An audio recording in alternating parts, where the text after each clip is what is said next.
there, comic book friends. I'm Travis. Time for an edition of Monster Comics Reviews. This is for comics for the... oh, I forgot to look. Week of something. Yeah. Where's my phone with my calendar? Yeah, I know you all appreciate watching stuff that's got nothing to do with nothing, right?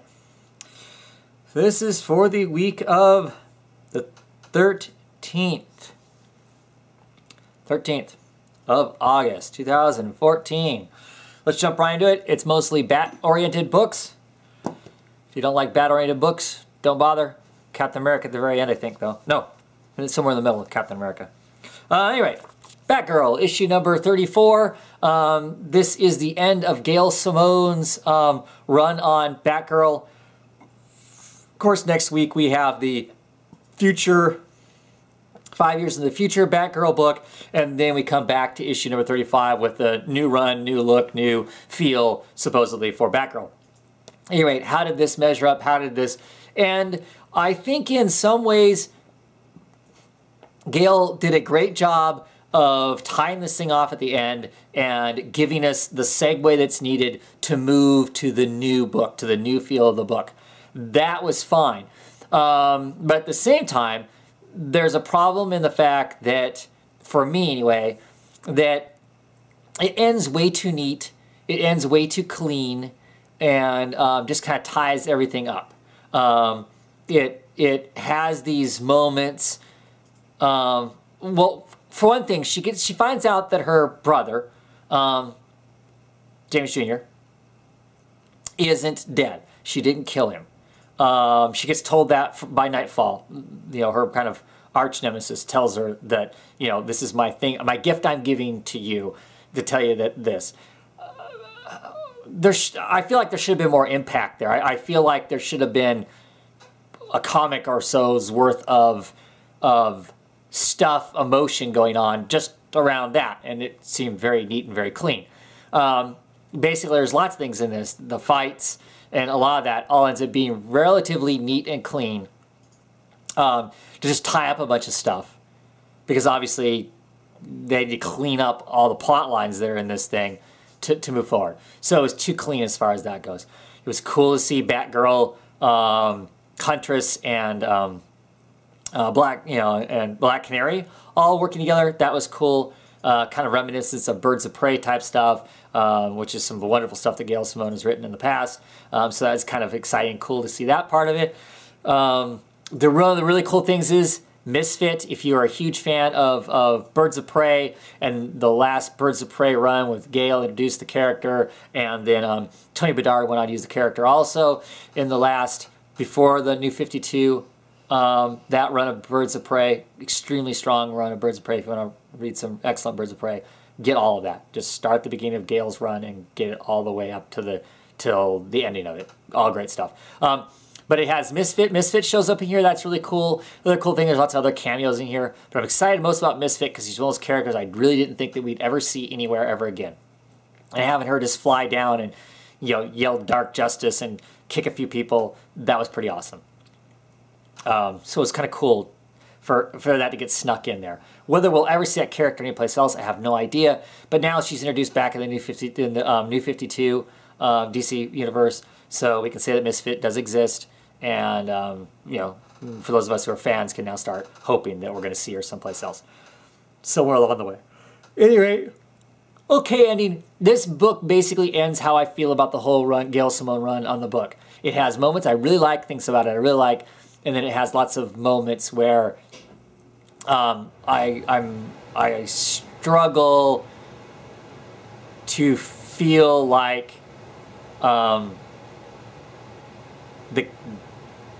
the character has merit. She's struggling too hard and never ever gets her... She gets her feet under her basically at the end of this. She finally gets her feet under her, but it's changing. It's like, so all of Gail's run for me on this mostly has to do with this massive struggle, and I understand that that's part of the story, is to show the hero struggle and grow and whatnot. It just never felt like that happened. It never felt like she grew, or that she ever at any point got her feet underneath her and became a kick-ass superhero. And I wanted a kick-ass superhero. I mean, she could still have struggles. Batman has struggles, but Batman still, you know, at the end of the day, you know, beats stuff up, is the victor, and is stronger for it. And I didn't always feel that way with this, and that's how this ends. Looking forward to the new Batgirl. Kind of excited to see what that is. Hoping to get my daughter to start reading it right away, and maybe I can briefly get her in on some videos to talk about that with us, what she thinks of it from her perspective of how she reads books now and stuff. So hopefully that'll happen. But anyway, decent run. Some great art. Just, I don't know, this issue kind of, for me, kind of sums up my experience with the New 52 Batgirl. Next up, Batman issue number 34. This is a one-shot. It's got Snyder on the cover there. Somehow this is some portion of his idea of a story, but actually executed by Duggan and Scalera on art. I actually really like this book. Harkens back to old school Batman in a lot of ways. It's a simple story. You know, it has some somewhat unique character in it, that the main bad guy, you know, he's trying to not be seen or not to be noticed and whatnot. And so Batman dealing with that, and Batman dealing with, ultimately by the end of this, Batman dealing with a response to him being so caught up in the big flashy things that he's missing the small things. And while he misses the small things, look at some of the horrible stuff that happens during that. So actually quite fine. I mean, it didn't blow me away, but it was also really enjoyable to read a one-shot, a solid one-shot Batman story. I love the art in it. I didn't put it together that this is the same artist that was on that's on Black Science, I believe. So I wasn't looking at it expecting it to be that kind of art, because it's certainly not, because the coloring is different on it, so it makes it different. To me, it strikes me as being a edgier version of Sean Murphy's artwork, is what it struck me being more like. And I really liked it for the Batman. That was really strong. I can read a lot more with this. I think it's interesting is I didn't necessarily care for the artist's work when he was on Dead Body Road. It didn't really impress me there at all. But for Batman, it really worked, I thought. I thought it was really great. I love the paneling, the storytelling. Still really smart, even without those glorious colors that we get in the Black Science. I think it goes to show that the artist is a smart storyteller. You know, he moves us through the story really well and whatnot. And I really enjoyed it. Or maybe it's just the fact is that I kind of still battle fatigued from Zero Year. It was just really nice to get something I can consume, a Batman title I can consume in one shot. So I personally enjoyed it. Had a good time with it. Batman Eternal. Bunch of different pieces going on in this, obviously. I'm not a big fan of the art in this issue. The art style in itself didn't appeal to me. The storytelling of it was fine. I think that worked okay. I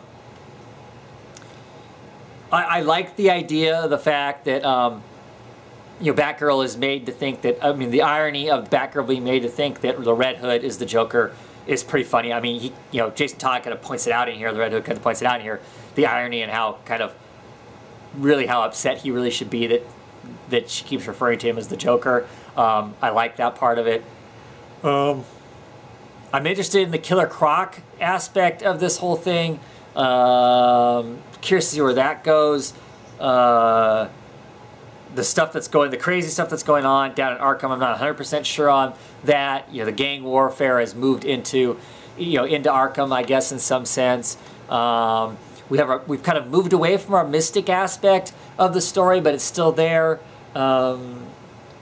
This felt like kind of an in-between issue, moving in between the different parts. I think an important thing that happens in this is there's some discussion between Red Robin and another person about the fact that obviously Harper is really meant to be in the business. She's really meant to be a cape, and so this is where it looks like potentially we're going to get this induction of her becoming what will be Bluebird at some point, which makes perfect sense.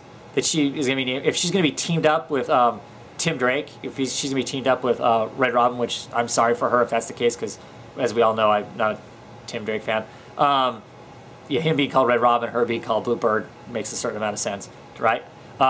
So that'll be cool. I'm excited for that. I'm excited that I hope through Batman Eternal we're going to get to see the progression of her moving from just being very, very smart and intuitive with technology-based things, but into this kind of more of a combatant and actual superhero and whatnot. So excited about that. And then we get Captain America. This is issue number 23. We get this, shocking reveal on the cover. Not that I necessarily know who that is. If you've been reading this, I don't want to spoil too much in here. But if you've been reading this, there's two big surprises in this. One, who this person is, which is pretty momentous to Steve Rogers. It goes clear back to the first arc of the book. And so that's interesting.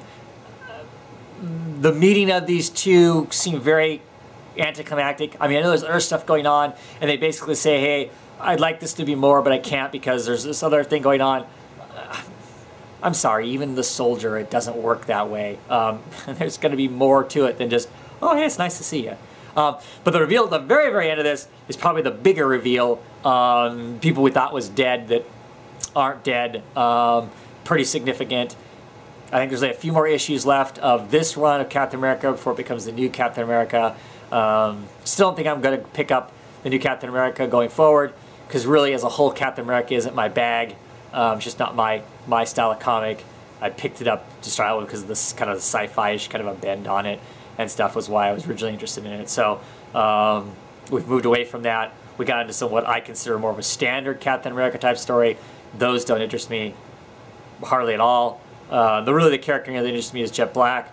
We're getting a little more of her in this issue, and her relationship with the Falcon. Somewhat interesting. Don't know how far they'll take that, but I like that character. But still, interesting. Cool to have it tie back into that. Yeah, okay comic. And finally, unfortunately, we're going to end on, well, basically consider kind of a stinker. Is the new Suicide Squad issue number 2. Better than the first issue because there's not lots of campy, stupid Task Force XL kind of statements in it, but still, in my opinion, not very good. I don't understand what the point a lot of this is. The kind of lacking motivation as to why these characters are doing what they're doing, with the exception of like Deathstroke, obviously, and the only reason we know what Black Manta's motivation is because in the prior Suicide Squad, they kind of gave us what his motivation was going to be, the fact that he just can't operate in normal society, so he might as well be here. But the rest of them, I mean, they don't have the explosive collars anymore, or the implants, so I don't understand what their motivation is, other than just being crazy, and what else they're going to do. I don't know. But not a lot to this book. I wasn't very excited. I don't think I've ordered it. I don't think I've pre-ordered, so I think I get issue number 3, and then I'm done. If issue number 3 wows me, I'll get it back on my pull, and I'll go to the store and pick up the few, go to the chain store, local chain store, and buy the few I need to get to fill in the hole. If that happens, I can't imagine that issue number 3 is going to wow me, though. It's just mediocre at best, and not really even that, which is unfortunate. It's got characters that I like, and I'll continue to say that the best thing about this is that Deadshot's got his mustache back, which he desperately needed because that's part of who he is, right? Anyway, that's it for superhero books this week. Thanks for watching, and be back with some more superhero books next week, I'm sure. Take it easy.